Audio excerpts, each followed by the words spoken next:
Сәлеметсіздер ме оқушылар, 10-шы сыныптың қазақ әдебиеті пәнінен Абай Құнанбайұлының қара сөздеріне арналған тапсырмаларды бірге орындайтын боламыз. Оның ішінде 17-ші қара сөзге тоқталамыз. Сабақты міндетті түрде соңына дейін көріңіздер және менің YouTube арнама тіркеліп қойыңыздар. Барлығы түсінікті болса, тапсырма орындауға кірісеміз. Бірінші тапсырма: берілген қара сөздердің тәрбиелік мәніне де қара сөздердің тақырыбына зер салып, өз түсінгендеріңді айтып беріңдер.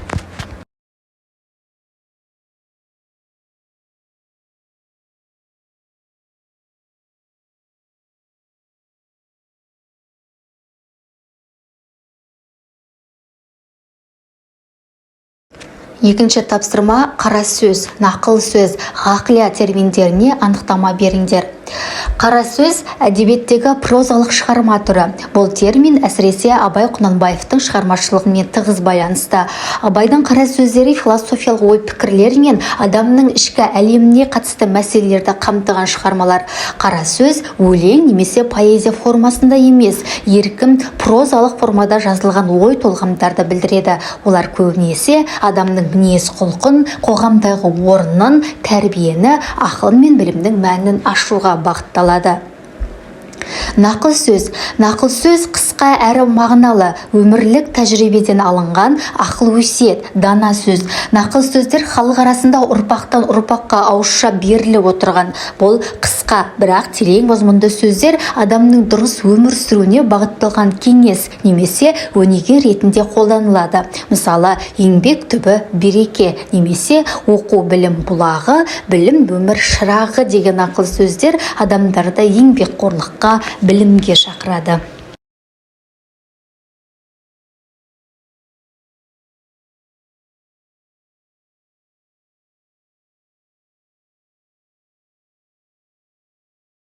Ғақлия араб тілінен енген сөз, даналық, ақылмандықты білдіреді. Ғақлия адамгершілік, моральдық, этикалық тақырыпта жазылған терең мағыналы даналық ойлар. Ол белгілі бір идеяны ақиқатты түсіндіретін немесе өмірлік құндылықтарды ұғындыратын мәтіндер болып табылады. Абайдың кейбір қара сөздері ғақлия сипатында жазылған, өйткені оларда терең философиялық ойлар, ақылмандық және діни этикалық мәселелер қарастырылады. Қорытындылап айтатын болсақ, қара сөз прозалық шығармалар түрі, адамның ойы мен сезімін еркін жеткізетін форма. Нақыл сөз қысқа, бірақ терең мәнге ие өмірлік ақыл кеңес.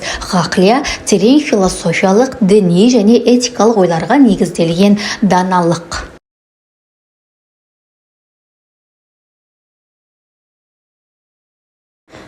Үшінші тапсырма: берілген қара сөздердің мазмұнын ашатын білім, өнер туралы 5 мақал мәтелдерді дәптерлеріңе жазыңдар.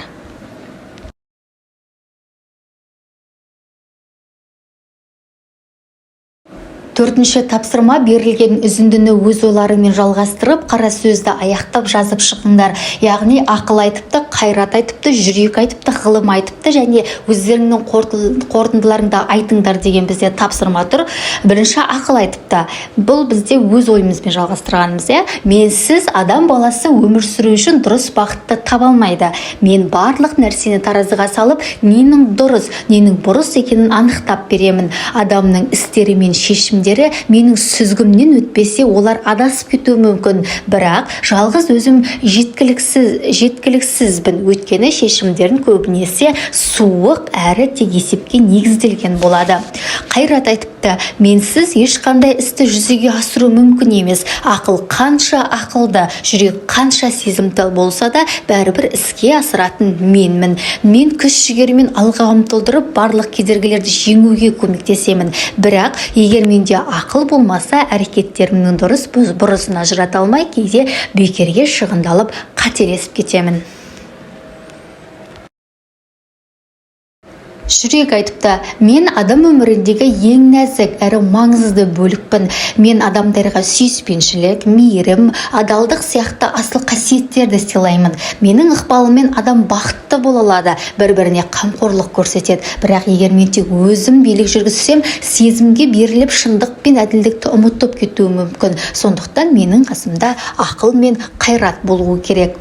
Ғылым айтыпты. Мен барлығын жарыққа шығаратын шаммын. Менсіз ақыл да, қайрат та, жүрек те өз жолын таба алмайды. Адам баласы тек білім арқылы дүниенің терең сырларын ұғынып алға жылжиды. Бірақ мен ақиқаттың жолында болсам да жалғыз өзім жетістікке жеткізе алмаймын. Мен ақылды бағыттап, қайратты қолдаймын және жүрекке арқа сүйеймін. Қорытынды, ақыл, қайрат, жүрек және ғылым адамның өмірінде бір-бірінен ажырамайтын 4 қасиет. Ақыл дұрыс бағыт береді, қайрат сол бағытта жұмыс істейді, жүрек адамды адамгершілікке шақырады, ал ғылым сол жолда айқындап тұрады. Адам осы 4 қасиетті тең ұстап, үйлесімде өмір сүрсе ғана өмірде жетістікке, бақытқа қол жеткізе алады. Міне осылай оқушылар сіздермен бірге 17-ші қара сөзге арналған барлығы 4 тапсырма екен. Осы 4 тапсырманы орындадық. Оқушылар мені қолдау мақсатында мен көрсеткен, мен ұсынған әр видео сабаққа лайк басып, комментарий жазып қолдай отырыңыздар және менің YouTube арнама міндетті түрде тіркеліңіздер. Мен сіздермен жыл соңына дейін жұмыс жасайтын боламын. Менімен және менің YouTube арнаммен оқуда озат болыңыздар.